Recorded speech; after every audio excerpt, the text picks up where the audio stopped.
জুবাইদা রহমান কে? আজ জুবাইদা রহমানের পরিচয়টা আপনাদের জানাবো। ডক্টর জুবাইদা রহমান পরিচয়টা জানলে আপনারা অবাক হয়ে যাবেন। তিনি শুধু জিয়া পরিবারের পুত্রবধূ কিংবা তারেক রহমানের স্ত্রী নন। তার নিজ যোগ্যতায় তিনি লন্ডনের ইম্পেরিয়াল কলেজ থেকে মেডিসিন বিভাগে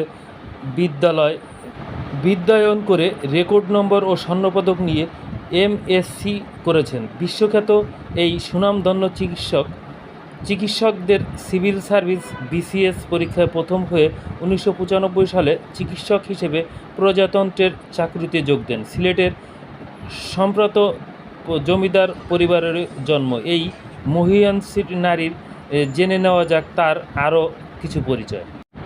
ডাক্তার জুবাইদা রহমান, স্বামী জনাব তারেক রহমান, শ্বশুর লেফটেন্যান্ট জেনারেল জিয়াউর রহমান, বাংলাদেশ সাবেক রাষ্ট্রপতি, শাশুড়ি বেগম খালেদা জিয়া, বাংলাদেশ সাবেক প্রধানমন্ত্রী, পিতা রিয়ার অ্যাডমিরাল মাহবুব আলী খান, সাবেক নৌবাহিনীর প্রধান ও সাবেক মন্ত্রী, মাতা সৈয়দা ইকবাল মান্দ বানু, সমাজসেবায় স্বাধীনতা পুরস্কার প্রাপ্ত নারী, দেশের 64,000 গ্রামে যার হাতের ছোঁয়া 30 লক্ষ বেশি দরিদ্র শিক্ষার্থীর শিক্ষার সুযোগ পেয়েছে, সুরভি চেয়ারপারসন, বাংলাদেশ মহিলা সংস্থার চেয়ারপারসন।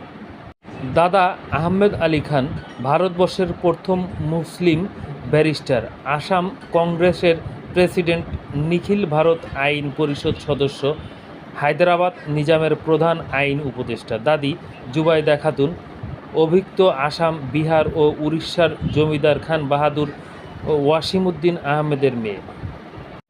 প্রপিতামহ ডাক্তার খান বাহাদুর, আমজাদ আলী খান, বিহার ও আসাম মেডিকেল কলেজ প্রতিষ্ঠাতা, পাটনা মেডিকেল কলেজের অধ্যক্ষ। চাচা এক জেনারেল এম.এ. জিএ ওসমানী, চাচা 2 অভিজ্ঞ পাকিস্তান মন্ত্রী আজমল আলী, চাচা 3 ডাক্তার সেকেন্দার আলী খান, চাচাতো বোন আইরিন খান, অ্যামনেস্টি ইন্টারন্যাশনাল সাবেক মহাসচিব। আজ আপনাদেরকে জুবাইদা রহমানের পরিচয়টা জানিয়ে দিলাম। সবাই ভালো থাকবেন। আসসালামু আলাইকুম।